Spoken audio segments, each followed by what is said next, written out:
Wonderful. Mais malheur à vous, riches, car vous avez votre consolation. Malheur à vous qui êtes rassasiés, car vous aurez faim.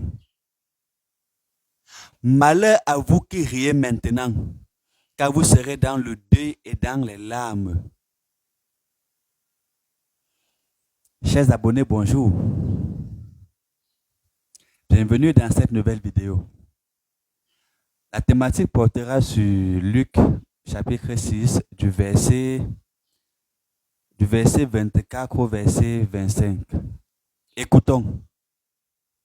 Mais, malheur à vous, riches, car vous avez votre consolation. Malheur à vous qui êtes rassasiés, car vous aurez faim.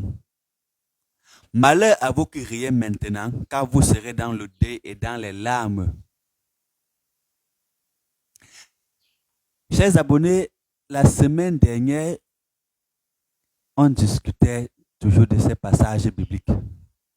Et aujourd'hui, il y a des énoncés des passages bibliques qui cadrent un peu avec les réflexions qu'on avait la dernière fois. Là, vous voyez, il est clairement dit, malheur à vous, riches, car vous avez votre consolation. Malheur pourquoi?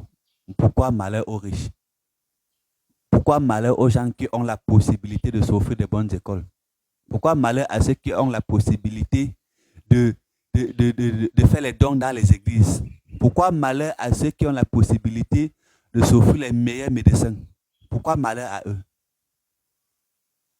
Malheur à vous qui êtes rassasiés, car vous aurez faim. Est-ce que c'est parce qu'on est rassasié maintenant que demain on aura forcément faim? Est-ce que c'est parce qu'on a faim maintenant que demain on est sûr qu'on va trouver à manger?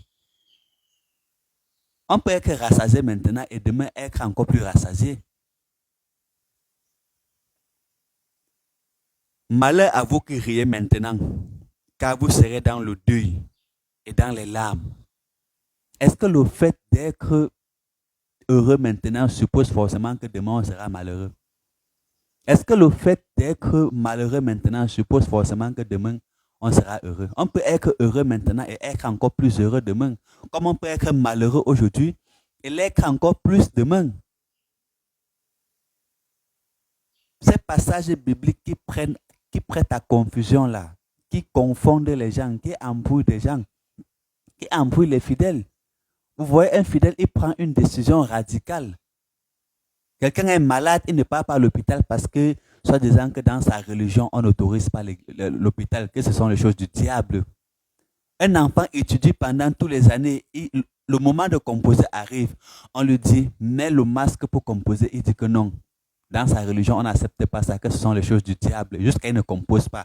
Est-ce que Dieu peut vraiment accepter qu'un enfant qui a souffert pendant toute une année pour étudier, qui allait à l'école chaque jour sous la protection de Dieu, échoue parce qu'il n'a pas mis le masque? Est-ce que Dieu peut accepter ça? Ce sont ces interprétations bizarres de la Bible là qui prêtent à confusion et qui amènent les gens à prendre des décisions qui n'ont pas de sens. Et c'est l'objet de cette vidéo.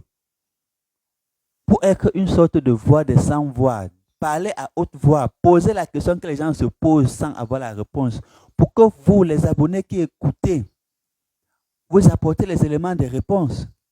Je préfère paraître idiot pendant une minute que d'être idiot pendant toute ma vie. Si poser cette question me fait passer pour un idiot, il n'y a pas de problème. Mais c'est quand même qu'avec vos interventions, j'aurai les éléments de réponse à cette question.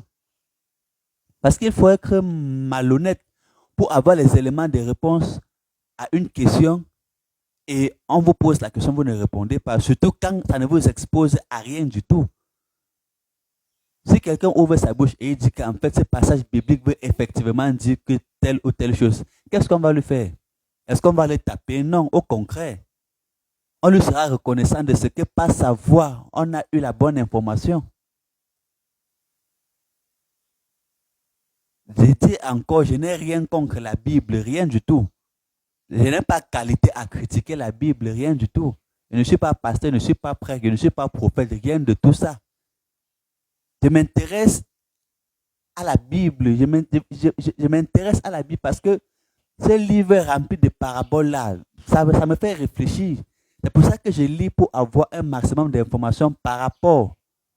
Mais lorsque je suis buté, j'ai les questions, conscient de ce que nombreux sont ceux qui écoutent, qui ont les mêmes questions, j'ai fait les vidéos pour partager, afin d'écouter et comprendre. Alors, nous sommes à votre écoute.